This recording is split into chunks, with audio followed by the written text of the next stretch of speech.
เอาสบายดีทุกคนวันนี้เขาก็เลาะมาแถวนี้ก็เลยสิมายามบ้านเบาซักกับเบาแกะอยู่ทางงอนเนาะทางนี้ทางเข้านี่ก็เป็นทางเข้าบ้านเพิ่นอยู่ทางหอมปิ้งเป็ดปิ้งหัวปิ่นนี่แหละ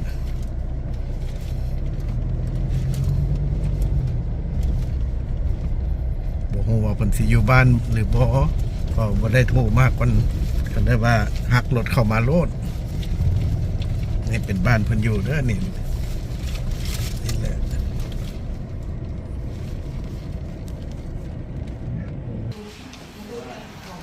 ปีใหม่ยังบ่แล้ววะนี่สบายดีสบายดีโอ้เอาสบายดีสบายดีปีใหม่เฮายังบ่แล้วเนาะโอ้ครับโทรก็บ่รับเว้ยบัดนี้น่ะโทรหาคืออยู่แม่นวะเอานั่งกันนั่งรีบกันโทรข่อยโทรมาเจ้าก็บ่รับเจ้าโทรมาข่อยก็บ่รับเครียดได้ก็เลยบ่รับซะนะบ่ได้ยินเลยไปยังได้ไปเที่ยวทั้งไหนในปีใหม่นะห่วยไปเบิดแล้วเราสวรรค์บ่ฮอดสวรรค์ฮอดใต้พุ่นน่ะโอ้ฮอดใต้พุ่นแหละโอ้สมว่ามาเที่ยวอีหลีเนาะสมว่าไปเที่ยวสาวเซโนพุ่นแหละมันยิงข่าวมันงามสาวเซโนบ่ฮอดเซโปนบ่สมโภชคนยิงเข่าหัวคนสิบ่ได้ไปซอกเอาพายุอะไรมาคืนพายุเอาแม่นแท้ว่ามีมะเข็บบ่ล่ะโอ้ยบ่มีแต่ฝนซื่อๆมีแต่ฝนซื่อๆกับลมอยู่วัดอ๋อพันยางหนึ่งแถวพระธาตุอีหังหั่นวะแม่นแล้วโอ้ปล่อยก็เดี๋ยวสิไปหาผู้สาวอันน่ะสาวน้อยคืออันน่ะเท่าหยังอัน69ปีไปเอาเมียน่ะโอ้ดังแฮงเว้ยคลิปนั้นดังแฮงเลยเมียนั่งข้างๆนี่ไปหาบ่ได้เลย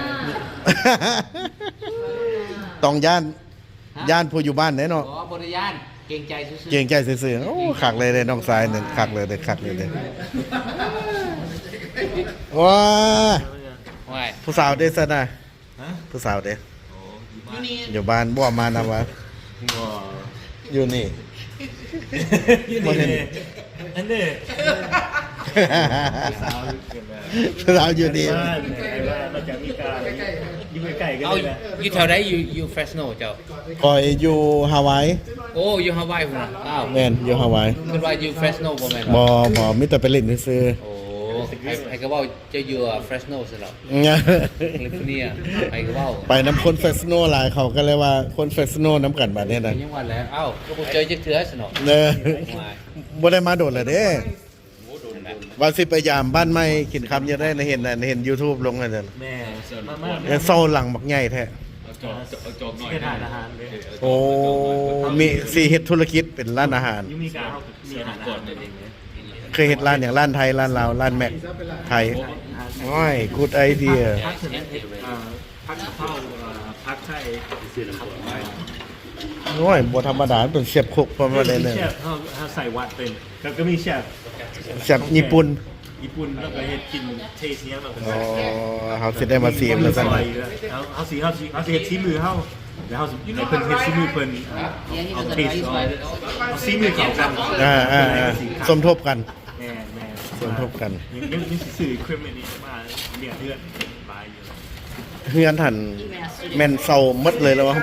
มีรวมหันมีจักห้องอยู่สันล่าง3ห้อง2อยู่เทิงมันจากสแควร์ฟุตโอ้โหได้เป็นใหญ่หลายใหญ่แต่ว่าเซาหมดตึกหันเลินบ่ปาติโทลายปานใดแพงบ่2,000 ดอลลาร์เยียร์$เป็น43ละโอเคลองไปบางนอกลองไปเบิ่งแล้วเดินมาเลยต้องไหลลองแหละบ่ลองบ่ฮู้บ่ลองบ่ฮู้แม่นแล้วมาอยู่บ้านเฮาต้องลองมึงเด้ต้องลองเบิดคันเจ้าเฮ็ดเนี่ยก็ว่าเจ้านี่เป็นคนแรกเด้ที่ว่าทำร้านอาหารแต่ว่าคนถึกย้ายมาอยู่บ้านเฮาเนาะก็เป็นว่าใส่หัวอยากทำธุรกิจเฮาก็มี experience เฮาก็เฮ็ดมาวิธีการแล้วนอกเฮาก็ยังมีอาหารอยู่ที่เป็นซื้อบ้านส่งตังมินดี้เนาะน้องเฮา อยู่อเมริกา อเมริกาเราเปิดมาเป็น10 ปีตรงนี้ถ้าเข้าไปอยู่เทนเนสซีเราก็เปิดไทโบเปิดมาหาโอเคแฟมิลี่เขากับรีสอร์ทซีซันเมนูเขาลองเขาเราจัดเองเราสอนเขาเฮ็ดซอสหลักเขาเฮ็ดเป็นเบิร์ดเขาเฮ็ดเป็น like a family recipe อ๋อเป็นครอบครัวเฮ็ดธุรกิจอาหารร้านอาหารอย่างเดียว บ้านส้มตำเด้อผม บ้านส้มตำ ขั้นไปจะยิงสุดเนาะหาน้องฮัสซิลินดี้เหรอ อ๋อ you guys อยู่รัฐเดียวก็อ๋อฮิลสตัน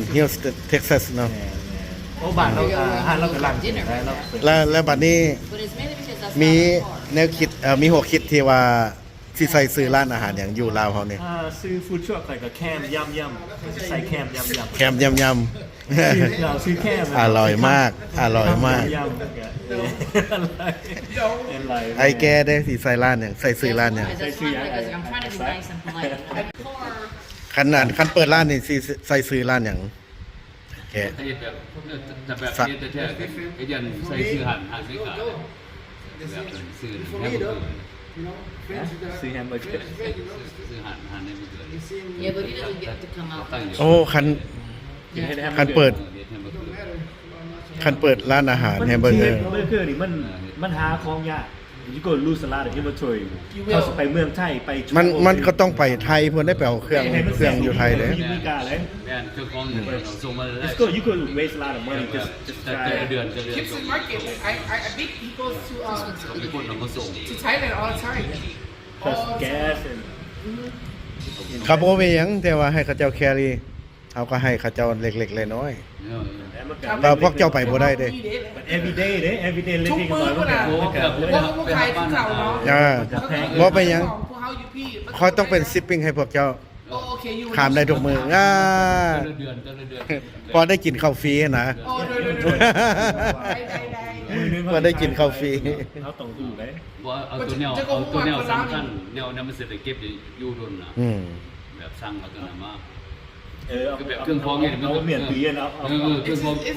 เอามาบาดเดียวแล้วก็เข้าฟรีเซอร์ไว้แล้วปานนั้นน่ะ บ้านจะบ้านอยู่ใช้น่ะ Yeah, the buns here, you can get it here, but You can mind hear, you, but the bun the price of each plate is like 40 to 50,000, right? Allow people, and with our Yeah. food, it's gonna be at least 100,000 or more, 100,000, and they yeah. can't afford that. Like my spaghetti, my sister told me Right. 160.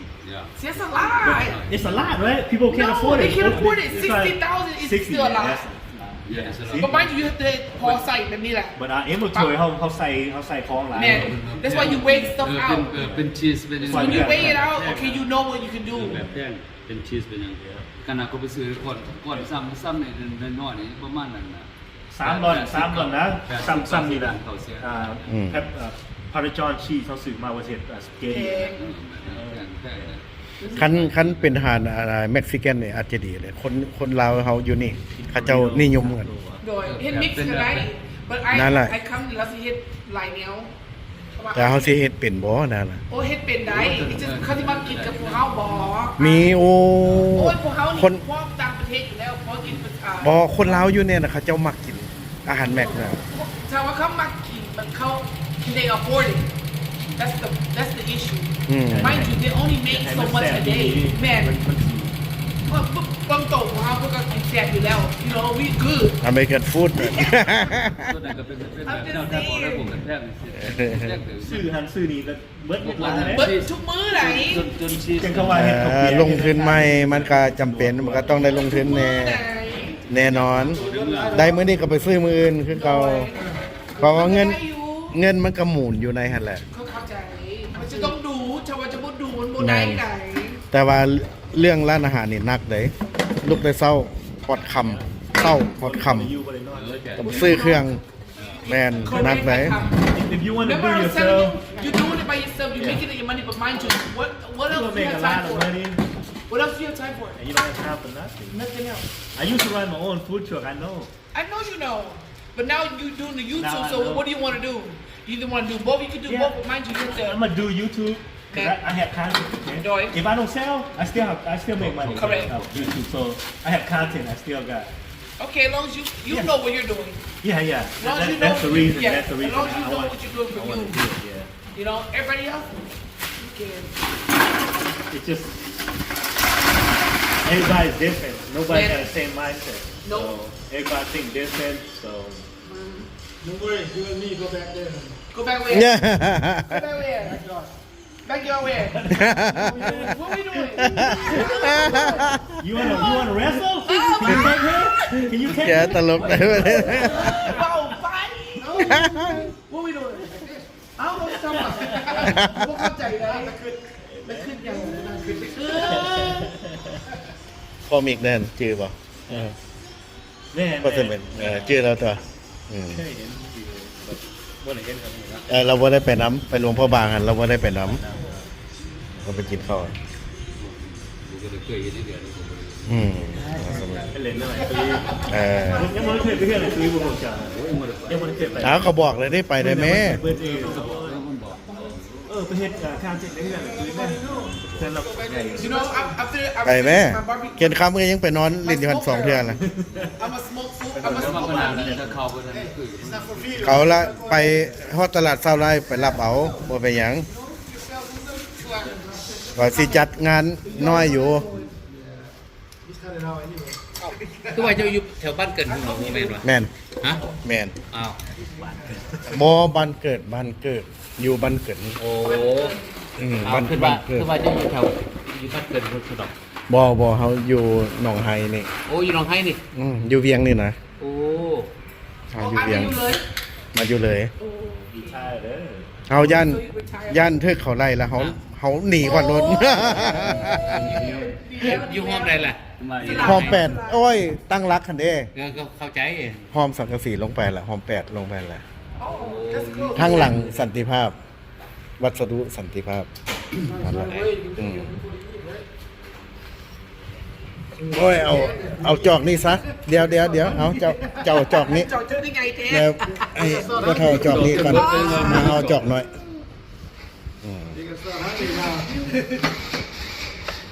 เปลี่ยนจอกจอกหน่อยมันก็จะกินแซ่บสัตว์เนาะแซ่บโอ้ยเขาว่ามาจอบเบิ่งพวกนี้ก่อนนะว่าค่อยไปลัก21มาว่าสิไปวัดอาจารย์ลิ้นน่ะนะเพิ่นกำลังดังหั่นนะเพิ่นกำลังสร้างวัดใหม่เคยไปเทื่อนึงแล้วบ่จือที่จริงแล้วมันอยู่เมืองนาสายทองพุ่นบัดนี้เฮาไปแล้วไปลัก21ไปถาม บ้านใดก็บ่ฮู้จักถามผู้ใดก็บ่ฮู้จักบ่มีนะบ่นี้มีนะบ่ฮู้จักนะที่จริงเราไปคนละทีบ โอ้ยก็เลยว่าโอ้ยมาฮอดครึ่งทางแล้วว่าแซมาลิ้นน้ำพวกสักก่อนนะก็ว่าซั่นละจอบลอยมารถแล้วก็ว่าซั่นละ มาคือ ฮะวัดเนี่ยก่อนหน้ายางหวะหน้ายางหน้าสายทองน่ะไปคนละเส้น วัดยังอยู่เมืองเฟืองในวิชวันมั้งซื้ออย่างก่อน What's inside? โอ้วัดเชียงไซโอ้งามตัวนั้นน่ะ อันมีพระหลายๆเนาะ โอ้เต็ม เห็นแล้ว โอ้งาม ไปแล้ว ไปแล้ว เด้ เต้ตัวนั้นน่ะ อืมได้เรื่องอยู่เอาไปเลยบางเวียงน่ะจนขี้ข้านจะไปละบางเวียงเนี่ย บางเวียงเมืองเฟืองน่ะโอ้โชคดีมัดพ่อครบหน้าครบตาเนาะอยู่นี่เนาะจุ่มกันอยู่นี่เลยบัดเนี้ย คุยมากกับผมบอก บ่แล้วถามมาโทรศัพท์เมื่อนั้นในมิดซิลีอยู่น่ะ รักมากเลยนะ คนหมักหลักมาจอบเบิ่งแล้วน่ะลอยจอบเบิ่ง ซุ่มแซวกันอยู่บ้านในสักเด้ออยู่นี่เด้อมาจุ่มกันอยู่นี่เบิดทุกคนนี่น่ะบ่ได้ไปหลายบอนมาบอนเดียวแต่ว่าพอกันเบิดทุกคน บ่ได้ฮู้ว่าได้สิบ่ได้เห็นเพิ่นนี่นั่นนี่ แม่นว่า 37 38ปีเลย โอ้มาเจอกันอยู่พี่เลยเจ้าพ่อกันอยู่พี่เลยเห็นบ่ แม่นแล้วนั่งแล้วไปจะบ่ฮู้ได้เพิ่นว่านั่นเจอบ่ได้เพิ่นว่าจำบ่ได้ว่านี่ซื้อไร่ได้นะซื้อลากิโอ้ มาลาวนี่ได้โดนปานใดล่ะ ห้วย6เดือนไปได้เขา7เดือนแล้ว 6-7 เดือนแล้ววะ แม่นแล้ว แล้วอยู่บ้านหอมเพิ่นเลยแม่นบ่ อยู่แถวบ้านกลางบ้าโอ โอ้หนทางก็ ห่วย หนทางก็ดีขนาดนั้นเนาะอยู่หั่นเนาะหนทางไปทางมาเด้ ฮะ ปูเบตงเรียบร้อยแล้วแถวนั้น โอ้ยพูดแล้วต้อง ได้เรื่อง มามวนใครอยากมาก็มาโลด มาบ้านเฮาเนาะ เออ เคยมาบ่ ฮะ ฮะบ่เคยมา บ่เคยมาจากเทื่อ ที่แรกนี่แหละ มาอาทิตย์แรกเลย ที่แรกนี่แหละ บ่มือเลยตีบัดนี้ อ้าวว่าอยากกลับอยู่เด้ฉัน อยากกลับ อยากให้กลับเลยกลับเด้ฉันสิเว้าน่ะ โทรไปหาเท่าทรัมป์ติ ฮะ โทรไปหาเราติ ว่าโทรแล้ว โทรแล้วบ่ แล้วว่าท้ายปีแสกลับว่าซั่น เอาสาธุแต่เมื่อยามได้เนาะกีฬาก็เมื่อยามเนาะ เมื่อยามได้ บ่ให้อยู่กันให้เมื่อยามเลย เมื่อยามก็ได้ อืม เท่านั้นแหละไปห้วย น้องสายซื้อหยังก็ เอาซื้อไร ซื้ออะไรเนาะอยู่บ้านโบโอ อยู่ โบแกงยังเขามันต้องต่อกันได้คำนี้เนาะ ฮะ คนเวียงจันทน์เขาว่าคันว่าอยู่ใส่โบโอแกงยางโลดว่ามันต้องต่อกันโลดนัว บ่แล้วกับบ่โอแล้วมันบ่ต่อแล้ว มันเป็น บ้าน คำ กลางเด้มันกับบ้านกลาง มันเป็นคำต่อกันนะนะ ฮะ คือข่อยเนี่ยก็โบโอได้โบโอแกงยางโลดบ่ฮู้ว่าอยู่ทางไหน น่ะ คือสีทานเหนือเนาะ ทาง สีทานใต้อยู่ไสสัน น่ะ อยู่พุ่นบ้านห้อมพุ่น น่ะ สีทานเหนืออยู่ไสสันทานเหนือก็เครื่องเทิงไปหน่อยหนึงที่จริงแล้วมันอยู่เวียงจันทน์พี่สีทานเหนือนะ แม่นแล้วมัน แม่นบ่ล่ะ แม่นแล้วถึกแล้วถึกแล้ว มันส่องสีทานเหนือเด้ น่ะห่วย ถามน้องสาวก่อนน้องสาวซื้อหยังก่อน นาดิวัน I'm about to say, can you fill him in? ในวันอ่ะ ฮะมารีวานะคือว่าสันมารีวานอมารีวานะ ซื้อจองสันในวันไหนวะ No. Taliban. มันคือมารีวานะนะ ซื้อไปนี่นะ ซื้อยังกันเลย มาอยู่พี่โดดแล้ววะมาโดดแล้ว 10 years now. 10 เดือนละ คือใส่เสื้อ อยู่ใส่อยู่ในเวียงหัว สีเหลืองไว้เลยนะ You guys, I. โอ้สเปจิมเนี่ย บ้านไหน บ้านเหลืองเลยนะ บ้านไหน โอ้บ้านนานนี่เหรอโอ้โอ้ย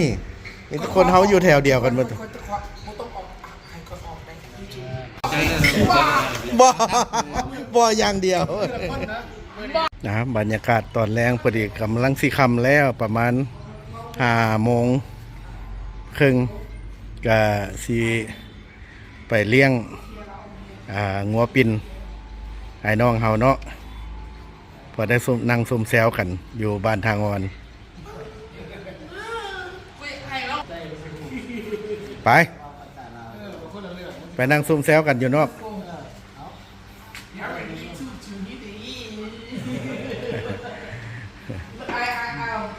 I thought he only made chicken. เอามื้อนี้เขาไปนั่งซุ่มแซวกันอยู่ห้านเนาะอยู่นี่มันก็ฮ้อน Man, ไปนั่งอยู่ห้านแล้วต้องมีผู้เสิร์ฟผู้เสียแดพอได้นั่งคุยกันเล็กๆน้อยๆเนาะบ่ได้มาเห็นกันโดนเลยเด้อครับเห็นคำนะ สบายดีเนาะดีนะ สบายดีสบายดีเห็นน้องสายโดนแล้วมายามไปหลวงพระบาง ไปหลวงพระบางน้ำกันนั่นแหละ ก็ยัง วันเวียง เบิ้ง วัน อยุ เวียง ตาครับบ่ได้ลงรถเนาะเห็น ดูรถ อยากไปไหมอยู่วะ ขี่รถไฟไป ขี่รถไฟย่านเนี่ยเป็นย่านเนี่ยเห็นคำอะไรย่านภูเกาลัก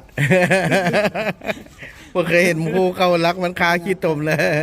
ตัวไปส่งมองไม้แดวซะเด้เพิ่นว่าเอากำลังข้ามทางไปห้านงัวปินฝากนั่นจอดรถไว้แถวนี้ระวังเด้อรถแถวนี้แล่นไวเลย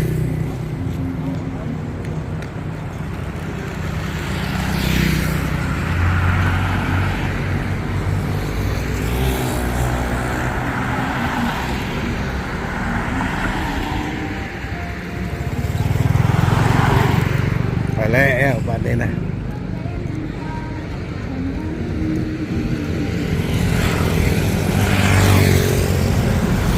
เดิน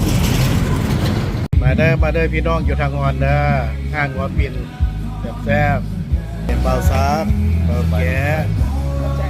นางมารีวาน่ะวันนี้พาพวกเท่ามาเล่นสาวน้องสาวมารีวาน่ะ Taliban. ดาลีวัน Doy. เกิดอยู่อเมริกาเด้อเว้าภาษาลาวบ่เก่ง Come ๆแล้วก็พาน้องสาวมากินแก้วขี้ Doy. แก้วขี้ได้มากหลายเพิ่นว่าแซ่บหลายเพิ่นว่าแซ่บว้าวปิ้งอย่างใดนี่มีปิ้งอย่างใด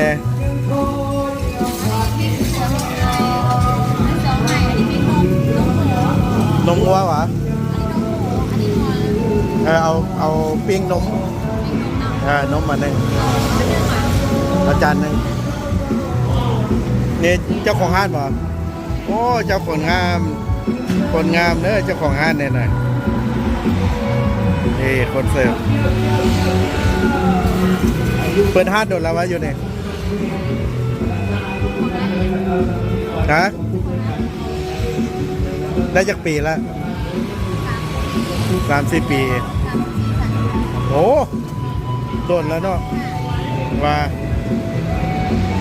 แต่แซ่บเพราะว่าพี่น้องนี่ปิ้งเสือห้องไห้เด้ปิ้งนมสบายดีน้องสาย สบายดี มาแต่ใส่นอกคือมาคำแท้ โอ้ไปราคา12มาคือไปหากินไข่แท้ หมู่เป็นส่งมาเด้ โอ้ ส่งมาแล้วเขาสิเป็นสร้างตัดผมสุตุลี ขึ้นว่าไปหาแม่เซียวซะเนาะ อ๋อครับ แม่เซียวหลายได้ราคา12น่ะ แม่นสมองเจ้าคู่ ฮู้แล้วเนาะราคา12ไม่แต่แม่เซียวพอเซียวเว้นน่ะได้ยอดน่ะ แม่นมา โอ้จีน่าสักก็เจล่ะน่ะเยอะแยะเลย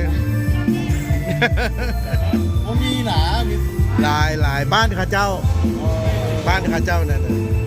เด้ทีมงานเรามานี่เมื่อนี้มีโอกาสดีที่ว่าได้มานั่งซุ่มแซวกันครับอเมริกันบอยแฟสโนบอยเนาะกินข้าวแก